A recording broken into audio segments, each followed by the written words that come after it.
नमस्कार बंधुरा चले एसेছি রুমা কিচেন উইথ ফুড চ্যানেলে অনেক দিন পর আজকে একটা রেসিপি দেব। তো দেখুন বন্ধুরা এখানে নিয়েছি অনেকগুলো বাটা মাছ। তা বাটা মাছগুলো বাজার থেকে আনা হয়েছে, এখনো কাটা হয়নি। তা আমি বাটা মাছগুলো কেটে নেব।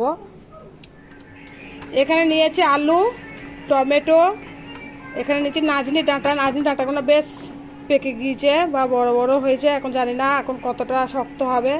পেঁয়াজ, আদা, কাঁচা লঙ্কা নিয়েছি। তা বন্ধুরা আমি এগুলো সব কেটে কুটে নিচ্ছি।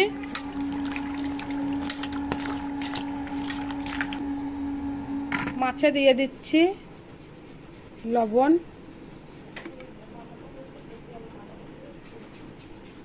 দিয়ে দিচ্ছি হলুদ। কড়াই গরম করে নিয়েছি, দিয়ে দিচ্ছি সর্ষের তেল।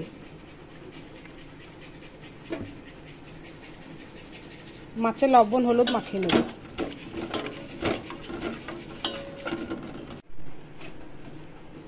বাটা মাছগুলো ভেজে নেব।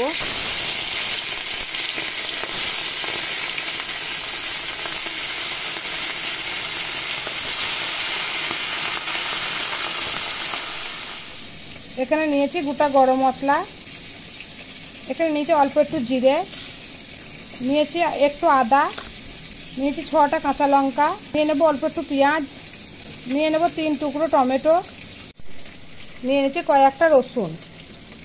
তা বন্ধুরা এই কটা মশলা দিয়ে আমি তরকারিটা রান্না করব। সব মাছ ভাজা হয়ে গেছে, তুলে নিচ্ছি। দিয়ে দিচ্ছি 5 ফোড়ন। ফোড়নটা একটু ভাজা ভাজা করে নেব। ফোড়ন ভাজা ভাজা হয়ে গেছে, দিয়ে দিচ্ছি কেটে রাখা পেঁয়াজ।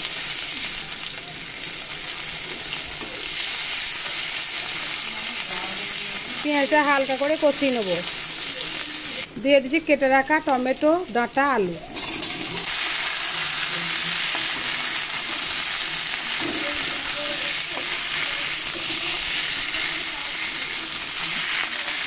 দিয়ে দিচ্ছি অল্প একটু লবণ, দিয়ে দিচ্ছি হলুদ।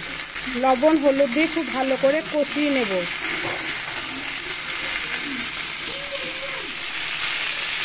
মশলা বেটে নিয়েছি, মশলা দিয়ে দিচ্ছি। এটা ধুয়ে আমি অল্প একটু জল দিয়ে দেবো। এবার মশলা দিয়ে আবারও খুব ভালো করে কষিয়ে নেব। খুব সুন্দর করে কষিয়ে নিয়েছি, দেখতেই পাচ্ছেন তেল ছেড়ে গেছে আর কালারটা কিন্তু খুব সুন্দর হয়েছে। এবার আমি জল দিয়ে দেবো।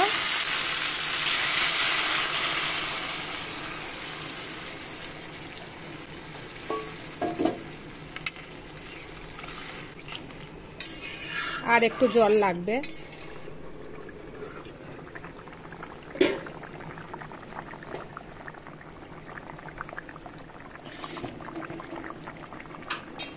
এখানে ভেজে রাখা মাছ দিয়ে দিচ্ছি।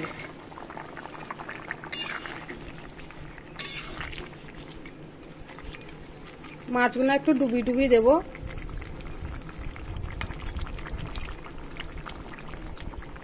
আলু সিদ্ধ হয়ে গেছে, ডাঁটাও সিদ্ধ হয়ে গেছে।